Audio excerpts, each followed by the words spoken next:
కూజంతం రామ రామేతి మధురం మధురాక్షరం ఆరుష్య కవితా శాఖాం వందే వాల్మీకి కోకిలం వాల్మీకిర్మునిసింహస్య కవితాపరచారిణః శృణ్వన్ రామకథానాదం కో నయాతి పరాంగతిం వైదేహీ సహితం సురద్రుమతలే హైవే మహామంటపే మధ్యే పుష్పకమాసనే మణిమయే వీరాసనే సుస్థితం అగ్రే వాచయతి ప్రభంజనసుతే తత్వం మునిభ్యః పరం వ్యాఖ్యాంతం భరతాదిభిః పరివృతం రామం భజే శ్యామలం వామే భూమిసుత పురశ్చ హనుమాన్ పశ్చాత్ సుమిత్రాసుతః శత్రుఘ్నో భరతశ్చ పార్శ్వదళయోర్వాయువాదికోణేషు చ సుగ్రీవశ్చ విభీషణశ్చ యువరాట్తారాసుతో జాంబవాన్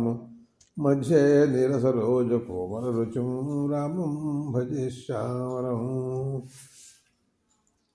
ఉచ్యస్థే గృహపంచకే సురగురౌ సేందూ నవమ్యాంతిథౌ లగ్నే కర్కటకే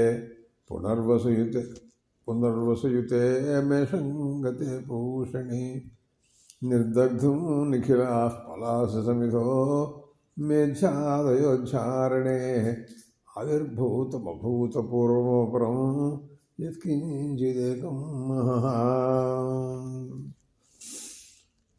దశరథ మహారాజు రాముడికి యువరాజ్య పట్టాభిషేకం చేయాలని నిర్ణయించుకున్నాడు. కానీ దీనికి కొన్ని అవరోధాలు కనపడుతున్నాయి. ఆయనకే కొన్ని అపశకునాలు కనపడుతున్నాయి.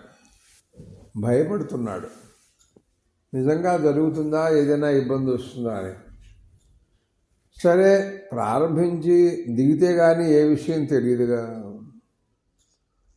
సరే, ఈ లోపల సర్వసన్నాహాలు జరుగుతుండటం, వాట్లని మందర చూడటం.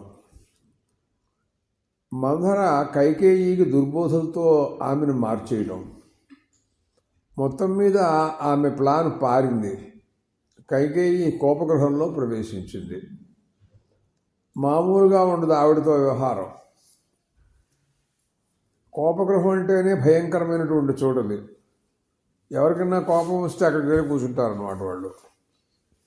అదేమిటో మరి అదేం గృహం తెలియదు. అథసారుషితా దేవి సమ్యక్ కృత్వా వినిశ్చయం సంవివేశమలా భూమో నివేశ భ్రుకుటీం ముఖే. కన్నుబొమ్మలు ముడేసింది, భయంకరమైనటువంటి కోపావేశంలో ఉంది, కళ్ళు ఎర్ర చేసింది, నేల మీద పడుకుంది. అక్కడ కూడా తనకి అనేక ఆభరణాలు ఉన్నాయి.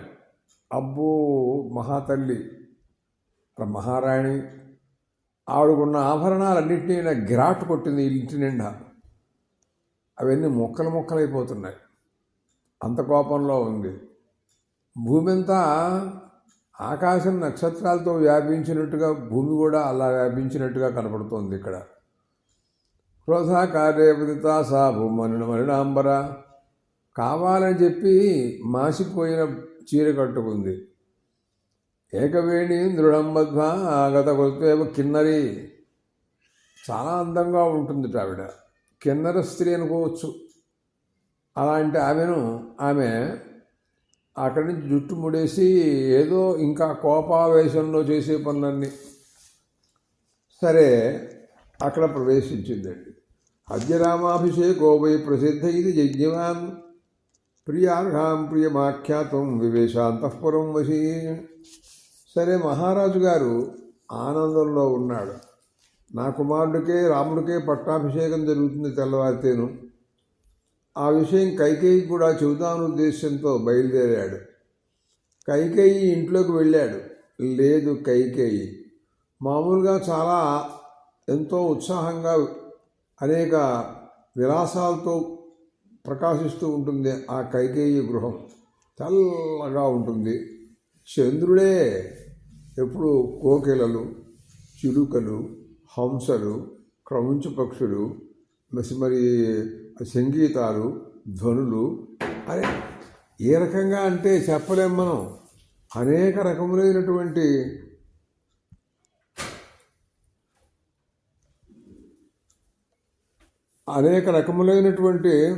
వాయిద్యాలు వాటితో ఎంతో గొప్పగా ప్రకాశిస్తూ ఉంటుంది. కానీ ప్రస్తుతం అదేమిటో తెలియదు, ఏమీ లేవు అనుకోండి. అంతా వెలబెల.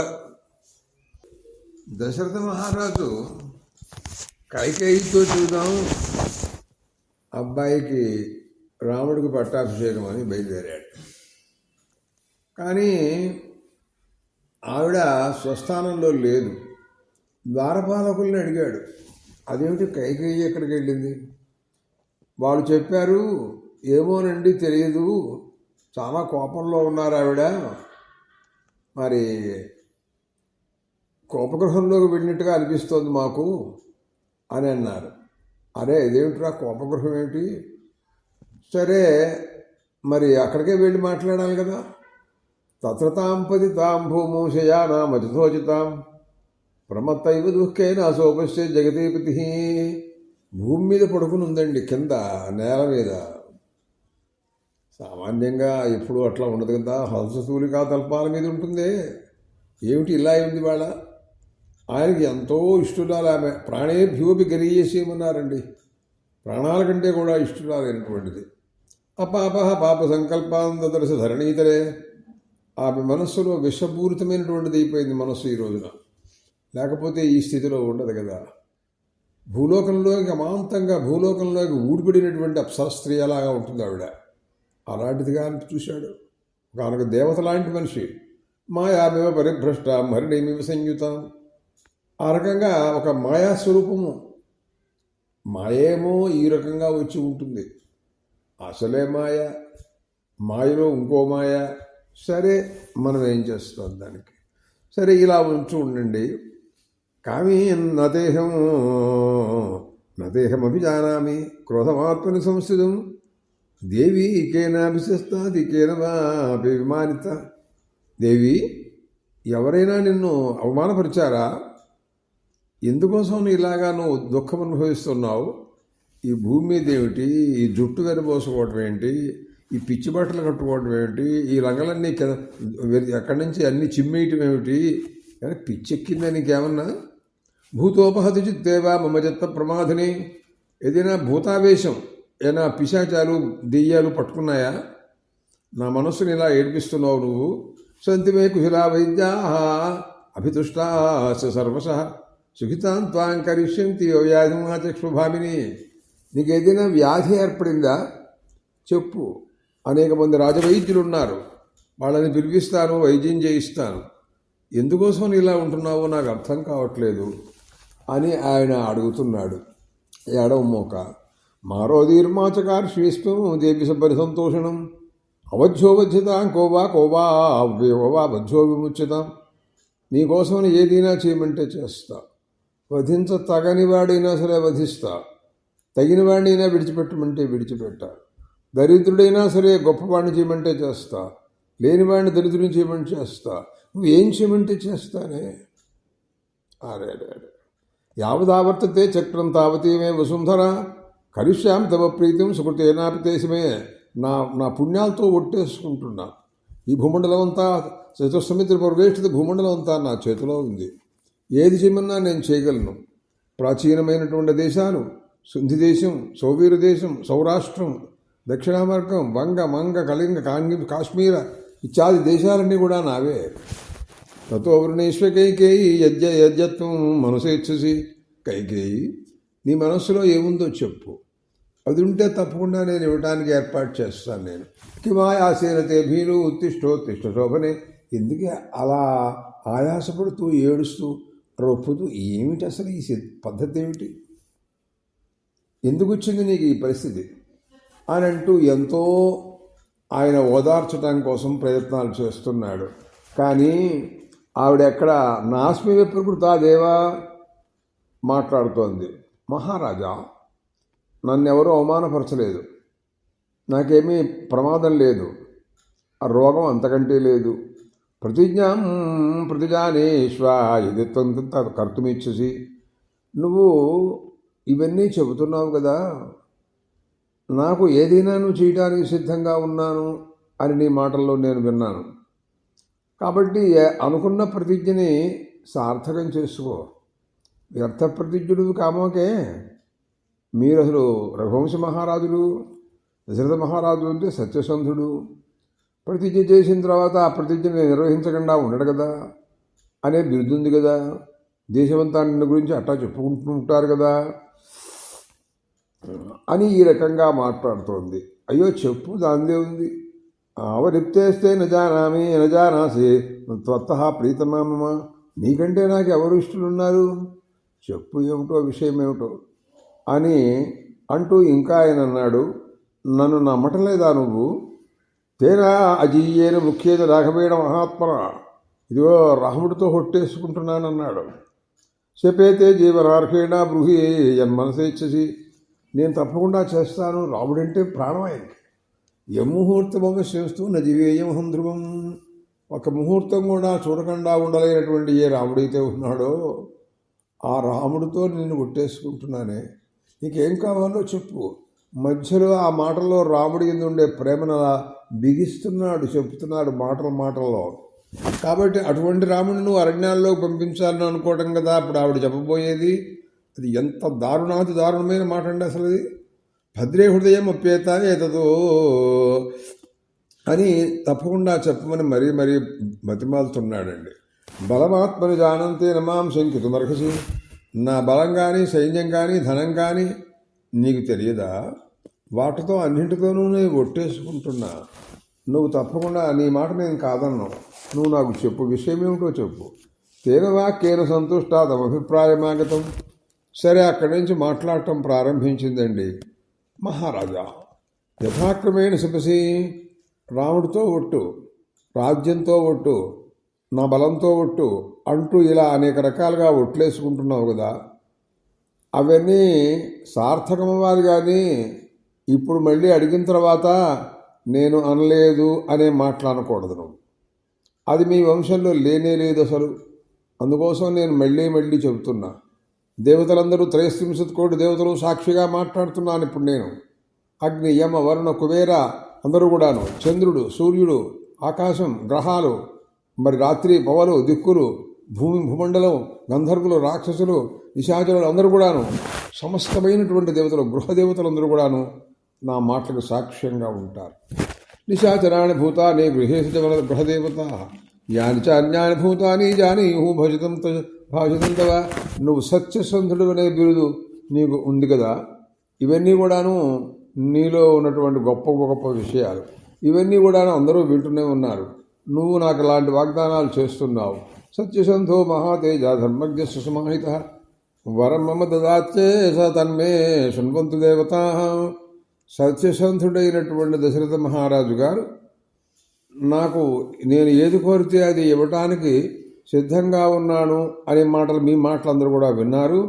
నేను ఇప్పుడు చెబుతున్నాను వినవలసింది అని అంటూ ఆమె ప్రారంభించిందండి. మహారాజా, పూర్వం ఒకప్పుడు దేవతలకే రాక్షసులకి యుద్ధం జరిగింది, తెలుసు కదా నీకు. ఆ సమయంలో నువ్వు నేను కూడాను యుద్ధంలోకి వెళ్ళాం.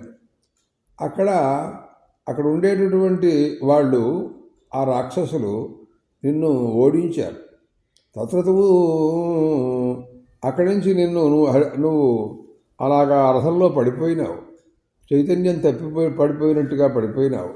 వెంటనే రథాన్ని నేను పక్కకి లాగి నిన్ను రక్షించడం కోసం చేసినటువంటి ప్రయత్నం నీకు గుర్తుందా? ఆ సమయంలో స్పృహ వచ్చిన తర్వాత మాట్లాడుతూ నేను ఇప్పుడు ఎక్కడున్నాను, ఇది ఎలా జరిగింది అని ఈ రకంగా అన్నీ తెలుసుకున్న తర్వాత నువ్వు నాకు వరాలు ఇస్తాను, నాకు చాలా ఉపకారం చేసావు, ప్రాణదానం చేశావు అని 2 వరాలు ఇస్తాను. అవి కూడా నీకు ఎప్పుడు కావాలనుకుంటే అప్పుడు కోరుకోవచ్చు. గుర్తుంచుకో. తవైవ మహీపాలా సకాశీ సత్యశంకర తత్ప్రతిశ్రుత్య ధర్మేణ నచేద్దాస్యసి వరం. నువ్వు ఆ రకంగా ఆ రోజున అన్నమాటలు నీకు గుర్తున్నాయా లేదా? గుర్తున్నట్లయితే ఆ వరాలని నేను కోరుకోవడం కోసమని ఇప్పుడు నేను సమయాన్ని నేను పొందుతున్నాను. నేను ఇప్పుడు ఆ వరాలు నేను ఈ రోజున అడగదలుచుకున్నాను. అవి నాకు ఇవ్వాల్సిందే కానీ కాదనడానికి వీల్లేదు. నువ్వు ప్రతిజ్ఞ చేశావు. ప్రతిజ్ఞాభంగం అనేది మహాపాపం. కాబట్టి నువ్వు చేయదగింది పని కాదు. ఇప్పుడే చెప్పావు ఏదైనా ఇస్తాను అని చెప్పి. ఒకవేళ నువ్వు ప్రతిజ్ఞాభంగం కనుక చేసినట్టయితే అజీవై ప్రహిష్యామి జీవితం తద్విమానిత, నీ చేత అవమానింపబడినటువంటి నేను ఇప్పుడే నీ దగ్గరే నా ప్రాణాలు విడిచిపెట్టేస్తాను, గుర్తుంచుకో. వాంగ్మాత్రేడా రాజా కైకేయ్యా సంశయకృత ప్రతిస్కంద వినాశాయ పాశం మృగమాత్మన. ఎలా ఉందంటే ఈ మాటలు, లేడిని పట్టుకోసం కోసం పాశం వేస్తాడు, ఆ పాశానికి బద్ధమైపోతుంది కదా పాపం అది. అలాగే ఈ మాటలకి బద్ధుడైపోయినాడు రాజు, ఏమీ మాట్లాడటానికి వీల్లేని పరిస్థితుల్లో పడిపోయినాడు ఆయన. సరే ఏమడుగుతుందో ఏమిటో, 2 వరాలైతే ఇస్తానన్నాడు, అవి ఏ రకంగా ఉంటాయో ఏమిటో, ఏమడగదలుచుకుందో, ఏమైపోతుందో, ఏమిట్రా నాయన కర్మ అని ఈ రకమైనటువంటి బాధల్లో ఉన్నాడండి. అంటుంది అసలు ఎలా వచ్చిందో నోరు. అభిషేక సమారంభో రాఘవస్యోపకల్పితం అనేనైవాభిషేకేన రామో మే అభిషిచ్యతాం. రాముడి కోసం పట్టాభిషేకం చేయటానికి ఏ సంభారాలన్నింటినీ నువ్వు సేకరించావో వాట్లతోనే భరతుడికి పట్టాభిషేకం చెయ్యాలి. ఇది నా మొదటి వరం. మే యో ద్వితీయో వరో దేవా దత్త ప్రీతేన మే త్వయా తదా దైవాసురే యుద్ధే తస్య కాలో యమాగత. 2 వరాలు నువ్వు ఇస్తానన్న దైవాసుర సంగ్రామ యుద్ధంలో, ఆ సంగ్రామంలో 2 వరాలు నువ్వు ఇస్తాను అన్నావు. ఒకటి అడుగుతున్నాను. రెండోది ఏమిటంటే, రాముడు ఈ రోజునే ఇప్పుడే నారబట్టలు కట్టుకుని జటాధారి అయిపోయి దండకారణ్యంలో 14 సంవత్సరాల దండకారణ్యంలో ఉండాలి. భరతో జేత మధ్య యువరాజ్యం అకంటకం. భరతుడు పట్టాభిషిక్తుడై ఇప్పుడు ప్రస్తుతం రాజ్యాన్ని పరిపాలించాలి. ఇదిగో నా 2 వరాలు, ఇవి ఇచ్చి తీరాలి, కానీ కాదంటానికి లేదు. అజ్జిహి వశ్యేయం ప్రయాంతం రాఘవం వనం. ఇదిగో రాముడు నారబట్టలు కట్టుకుని జడలు కట్టుకుని ఇప్పుడే అరణ్యానికి పెడుతున్నట్టుగా నేను చూస్తున్నా, చూడాలి, ప్రయత్నాలు చేయి. స రాజరాజో భవతి సత్యశంకర కులంచ శీలంచ హి రక్ష జన్మచ పరత్ర వాసే చావదను తనుత్తము తపోధనా సత్యవచోహి నృణాం. సరే ఏం చేయాలి? నువ్వు సత్యవంతుడివి కావలసిందిగా కోరుతున్నాను. రాజాధిరాజువు నువ్వు అబద్ధమాడవు అనేటువంటి బిరుదుంది నీకు అని ఇట్లా బిగించిందండి. దశరథ మహారాజు గారికి శోక పారవశ్యం. అసలు ఈ మాట చెవిని పడితేనే ప్రాణాలు పోతాయే, అలాంటి మాట అండి ఇది. శ్రుత్వా మహారాజ కైకేయ్యా దారుణం వచ చింతామభిధమామేదే ముహూర్తమివ ప్రపాత. చింతాక్రాంతుడైనాడు. ఒక క్షణం సేపు కింద పడిపోయినాడండి. చైతన్యం లేదు మనిషికి. ఇది ఏమిటి తిన్నాడు? ఏదన్నా స్వప్నమా, లేకపోతే పిచ్చెక్కిందా నాకు, లేకపోతే ఏదైనా దెయ్యం పట్టిందా, ఏదైనా ఉపద్రవమా, మనస్సు చెల్లించిందా, ఏమిటి అసలు ఈ మాటలు వింటడం ఏమిటి నేను? ఇతి సంచించి దద్రాజా నాధ్యగచ్చ దాసుగం. ఎంతసేపటికి లేవకుండా అలా గిలగలా కొట్టుకుపోతున్నాడు పాపం. ప్రతిలభ్యచిరాత్ సంజ్ఞాం కైకేయి వాక్యతాడిత. ఆ కైకేయి ఆ వాక్కు చూసారా, ఆ వాక్కుతో పెడి పెడి పెడి కొట్టినట్టు అయిపోయింది ఆయన్ని. ఒక్క ముక్క చాలండి, ఒక్క మాట. ఎంత ప్రమాదకరమైనటువంటి మాట అండి ఇది. వ్యధితో విక్లబష్టి వ్యాఘ్రయం దృష్ట్వా యథాగజ. సింహాన్ని చూస్తే లేడి ఎలా గజగజలాడిపోతుందో అలా ఉన్నాడు ప్రస్తుతం దశరథ మహారాజు గారి గతి. అలా పట్టిందనమాట. ఆమెమో భూమి మీద పడుకునుంది, మరేమో పెద్ద సర్పం బుసలు కొడుతున్నట్టు కొడుతుందండి. ఇదేమిటిరా బాబు? ఓహోధిక్ సామరసోవాచముక్త మనాధిప మోహమాపే దివాన్ భూయో శోకోపహత చేతన. ఓసారి మళ్ళీ లేస్తున్నాడు, మళ్ళీ పడిపోతున్నాడు. ఏమిటేసిన మాటలు? ఎప్పటికైనా అసలు ఎప్పుడన్నా వింటామా ఇటువంటి మాటలు? మళ్ళీ లేస్తున్నాడు, మళ్ళీ పడిపోతున్నాడు. కళ్ళు ఎర్ర చేసి కళ్ళతో ఆమెను కాల్చీసేంత కోపంతో చూస్తున్నాడండి. నృశంసే దుష్ట చారిత్రే కులశాస్త్ర వినాశిని. ఒక పాపిరాల, మహాపాపిరాలే నువ్వు, మా వంశాన్ని నాశనం చేయడం కోసం వచ్చావే నువ్వు. రాముడు నీకేం అపకారం చేశాడే? అతను ఏమైనా నీకేమైనా ఎప్పుడన్నా తల్లితో సమానంగా నిన్ను చూసుకుంటూ ఉంటాడే? అటువంటి వాడి పట్ల నీకెందుకు ఇలాంటి క్రూర బుద్ధి పుట్టింది నీకు? తస్యైవత్వం మొదలతాయి కిన్నిమిత్తము హోజ్యత ఎందుకోసం ఇలాంటి దుర్మార్గపు ఆలోచన వచ్చిందో నాకు అర్థం కావటం లేదు. ఇది మామూలు విషయం కాదు, సర్వనాశనం కోసం బయలుదేరినటువంటి సంకల్పం నీకు ఇది. త్వం మయా ఆత్మవినాశార్థం భవనం స్వప్రవేశిత, నీవు సమస్త నాశనం కోసమని ఈ కోపగృహంలో ప్రవేశించావే. కోపగృహంలో ప్రవేశించాల్సినంత అవసరం నీకు ఏం వచ్చింది? జీవలోకో యథాసర్వో రామస్యాహ గుణస్తవం. ఈ రోజున అయోధ్య కానీ మరో చోట కానీ ఎవరిని చూసినా రామో రామో రామో రామ అని జనులందరూ రాముడి గురించి మాట్లాడుకుంటూ ఉంటే అటువంటి రాముడి విషయంలో ఏమి అపరాధం చేశాడని నువ్వు ఈ రకమైనటువంటి సంకల్పం కలిగింది నీకు? కౌశల్యాం వా సుమిత్రాం వా నత్యజేయమపి వా శ్రియం జీవితం వా ఆత్మనో రామం నత్తే పితృవత్సవం. ఇదిగో కైకేయి, నేను కావాలంటే జీవితమైనా విడిచిపెట్టమంటే విడిచిపెడతా, కౌశల్యను వదిలిపెట్టమంటే వదిలిపెడతా, సుమిత్రను విడిచిపెట్టమంటే విడిచిపెడతా, రాజ్యలక్ష్మిని విడిచిపెట్టమంటే విడిచిపెడతా, రాముణ్ణి మాత్రం నేను వదలను. పరాభవతి మే ప్రీతి దృష్ట్యా తనయమగ్రజం అపశ్యదస్తు మే రామో నష్టా భవతి చేతన. రాముణ్ణి చూడకపోతే నేను లేనట్టే, అయిపోయినట్టే, నా బతుకు అయిపోయినట్టే. నీళ్లు లేకపోతే చెరువులో చేపల గతి ఏమిటి? ఉంటాయా అవి?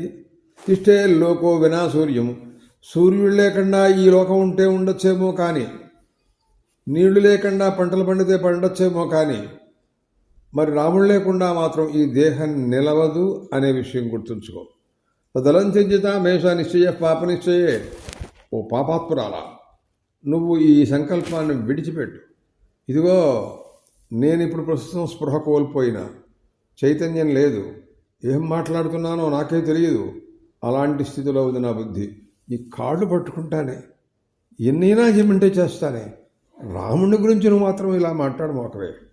అపితేచరణం మూర్నా స్పృజాం చేసిన ప్రసీదమే, దయ ఉంచవే. ఏం పాపం చేశానే నేను? కిమితం చింతితే పాపే త్వయా పరమదారుణం అథ జిజ్ఞాసదే మాంత్వం భరతస్య ప్రియాప్రియే అస్తూ యత్తయా పూర్వం వ్యాహృతం రాఘవం ప్రతి. నువ్వు చాలా కాలం చాలాసార్లు రాముడి గురించి మాట్లాడిన విషయాలు నాకు గుర్తున్నాయే. ఎంతో గొప్పగా మాట్లాడతావు రాముడంటే, నువ్వు ఎంత ప్రియతో. మరి అలాంటి దానివి ఈ రోజున అమాంతంగా ఇలా ఎందుకు మారావు? సమే జ్యేష్ఠ సుత శ్రీమాన్ ధర్మజ్యేష్ఠ, ఇదిమే ధర్మజ్యేష్ఠుడు, జ్యేష్ఠ కుమారుడు నాకు. త్వయా ప్రియవాది విన్యాసైవార్థం కథితం భవేతు. అలాంటి వాడు తల్లికి సేవ చేసినట్టుగానే తల్లితో సమానంగా నీకు కూడా సేవ చేస్తూ ఉంటాడు కదా. అలాంటి దాంట్లో అనిష్టాపగృహం శూన్యం సాత్వం పరవశంగత ఇక్ష్వాకూణాం కులేదేవి సంప్రాప్త స్మహానయం. ఈ రోజున నువ్వు ఈ కోపగృహంలో రావడం అనేది ఉందే, ఇక్ష్వాకు వంశం అంతా నాశనమైపోయినట్టేనే ఈ రోజున. ఆలోచించు. దీంతోనే ప్రపంచమంతా చెప్పుకుంటారు. రేపొద్దున నీ పేరుతోనే ఈ ఇక్ష్వాకు వంశం నాశనమైపోయిందని చెప్పుకుంటారు. అనయోనయ సంపన్నే యత్రతే వికృతామతి. ఎందుకు ఈ వికృతమైనటువంటి మతి బుద్ధి పుట్టిందో నాకు అర్థం కావటం లేదు. అకరోస్తం విశాలాక్షే తేన శ్రద్ధామ్యహం నన్ను తేరాకవస్తుల్యో భర్తే మహాత్మన బహుశో సుబాలేత్వం కథా కథేసేమ.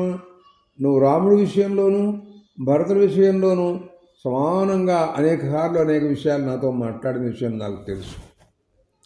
ఈ రోజున అరణ్యాలకు వెళ్ళారా రాముడు? 14 సంవత్సరాల. ఎలా అంటున్నావే ఆ మాట నోటమిటే నువ్వు? మరి అత్యంత సుకుమారస్య, ఎంత సుకుమారాతి సుకుమారమైనటువంటి మనిషి, ఎంత ధర్మాత్ముడు. అలాంటి వాడు కఠినమైనటువంటి అరణ్యంలో ఎలా సంచరిస్తాడనుకుంటున్నావు నువ్వు? అసలు రోచేసి అభిరామస్య రామస్య శుభదర్శనే తన శుశ్రూషమానస్య కిమర్థం విప్రవాసనం. నీకు సేవ చేసేటటువంటి తల్లివి నువ్వు, కొడుకు. అలాంటి వాడు పట్ల తల్లికి కొడుకు మీద క్రూర బుద్ధి. అసలు అర్థం ఉంది దానికి. రామోహి భరతాత్ భూయస్తవ శుశ్రూషణే సదా విశేషంతో తస్మాత్ భరతస్థన లక్ష్యే. కనుక రాముడికి భరతుడికి తేడా నువ్వేమీ చెప్పలేవు కదా. అలాంటప్పుడు ఎందుకోసం ఇలాంటి ఆలోచన చేస్తున్నావో నాకు అర్థం కావటం లేదు. శుశ్రూషాం గౌరవంచి ప్రమాణం వచనక్రియాం కష్టే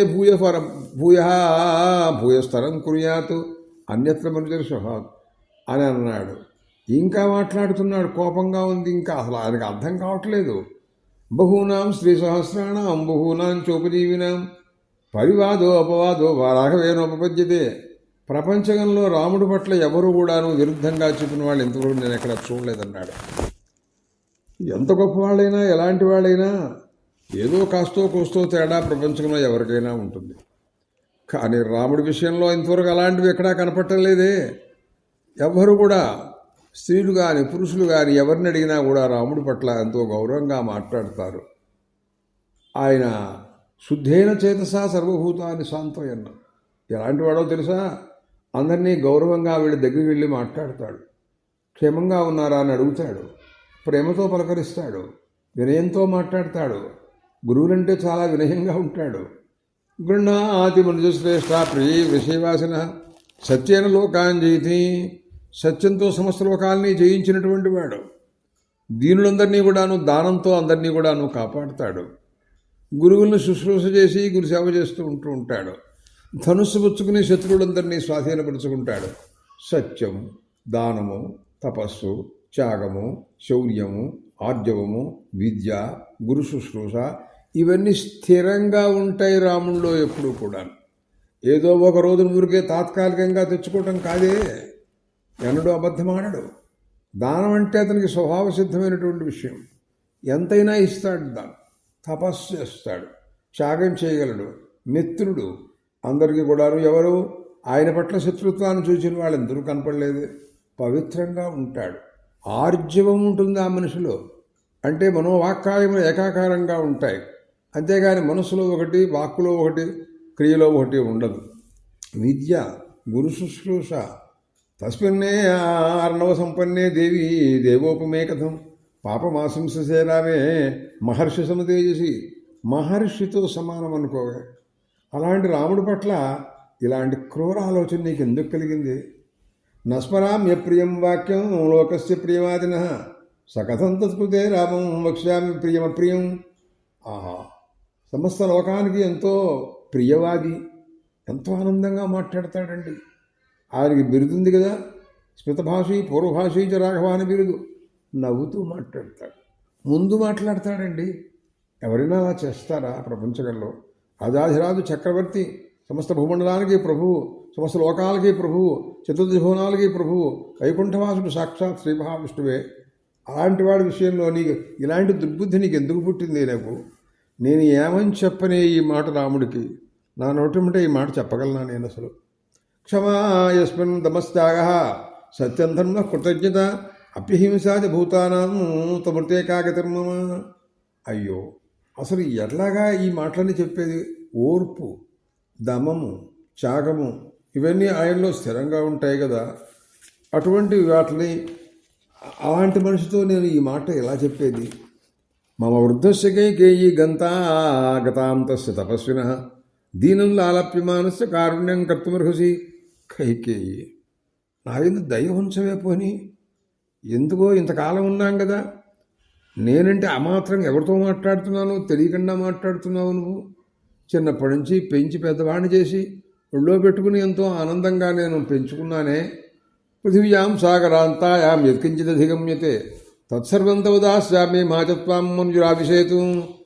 భూమండలమంతా కూడా నీకు దానం చేయమంటే చేస్తా. కానీ రాముడి గురించి ఇలా మాట్లాడడం ఒకవే. అంజలిం కుర్మి సదకైకే ఈ పాదువు వాచాపి స్పృశామితే. దోషులెగ్గుతున్నానే, ఈ కాళ్ళు పట్టుకుంటానే.